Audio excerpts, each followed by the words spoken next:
വേമ്പനാട്ടുകായൽ സംരക്ഷണത്തിന് കേന്ദ്ര സർക്കാർ അടിയന്തരമായി ഫണ്ട് അനുവദിക്കണമെന്നും അല്ലാത്തപക്ഷം മാലിന്യം നിറഞ്ഞ വേമ്പനാട്ടുകായലിലെ മത്സ്യസമ്പത്ത് പൂർണ്ണമായും നശിച്ച് മത്സ്യത്തൊഴിലാളികൾ തൊഴിലും കൂലിയുമില്ലാത്ത അവസ്ഥയിലേക്ക് എത്തിപ്പെടുമെന്ന സ്ഥിതി ഉണ്ടാകുമെന്നും ശ്രീ പി ചിത്തരഞ്ജൻ MLA കേരള മത്സ്യത്തൊഴിലാളി ഫെഡറേഷൻ CITU നടത്തുന്ന സമര പ്രചരണ ജാഥയ്ക്ക് TV പുരം പണ്ഡിറ്റ് കറുപ്പൻ മെമ്മോറിയൽ ഹാളിൽ നടത്തിയ സ്വീകരണങ്ങൾ ഏറ്റുവാങ്ങിക്കൊണ്ട് സംസാരിക്കുകയായിരുന്നു അദ്ദേഹം.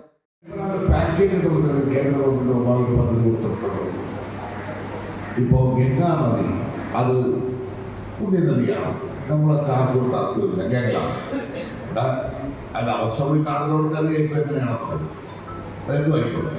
3000 കോടി രൂപയാണ് ഗംഗാ നദി ശുദ്ധീകരിക്കാൻ വേണ്ടി കേന്ദ്ര ഗവൺമെൻറ് കൊടുക്കുന്നത്.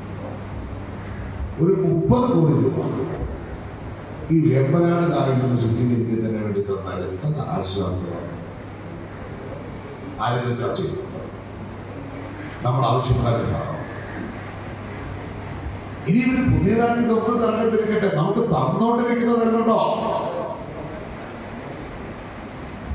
പണ്ട് 100 രൂപ നികുതി പിരിച്ചാൽ ആ 100 രൂപ സ്റ്റേറ്റിന് GST വന്നപ്പോ ഒറ്റ നികുതി ഒറ്റ കാര്യം. ഇപ്പൊ എന്താ 100 കിട്ടിയാൽ 50 എടുത്തോണ്ട് പോകും, കൈ കരയാതെ വിളിക്കുക. സോഫ്റ്റ്വെയറിൽ വന്നോളൂ, എത്രത്തോളം വന്നാലും അതിന് നേരെ പകുതി കൊണ്ട് വിളിക്കോളും, പകുതിയെ. അഡ്വക്കേറ്റ് AP ജനാർദ്ദനൻ സ്വീകരണ യോഗത്തിന് അധ്യക്ഷത വഹിച്ചു. ജാഥ വൈസ് ക്യാപ്റ്റൻ ശ്രീമതി TK ഭാസുരാദേവി ആശംസകൾ അർപ്പിച്ചു. എറണാകുളം ജില്ലയുടെ സെക്രട്ടറി ആയിട്ടുള്ള യേശുദാസ് പറപ്പള്ളി,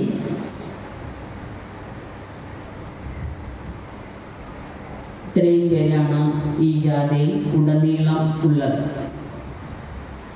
ജാഥയിൽ കൂടി ഉന്നയിക്കുമ്പോൾ വെമ്പനാട്ട് കായലിനെ സംരക്ഷിക്കുക എന്നുള്ള ഒരു മുദ്രാവാക്യം ഉയർത്താനുള്ള സാഹചര്യം തന്നെ നമ്മളെപ്പോഴും ഈ കായലിനെ സംരക്ഷിക്കണം, മത്സ്യത്തൊഴിലാളികളെ സംരക്ഷിക്കണം, അവരുടെ പട്ടിണിയും കുടുംബവും ദാരിദ്ര്യവും എല്ലാം മാറ്റിയെടുക്കുക എന്നുള്ള ലക്ഷ്യബോധം വെച്ചുകൊണ്ട് പ്രവർത്തിക്കുന്ന ഒരു സംഘടനയാണ്.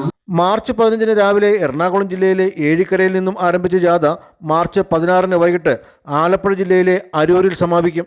മത്സ്യത്തൊഴിലാളി federation CITU TV Puram panchayat committee president Shri N Mohanan, panchayat committee secretary TN Rajesh, ജില്ലാ ജോയിന്റ് സെക്രട്ടറി KN നടേശൻ തുടങ്ങിയവർ TV പുരത്തെ സ്വീകരണ സമ്മേളനത്തിന് നേതൃത്വം നൽകി.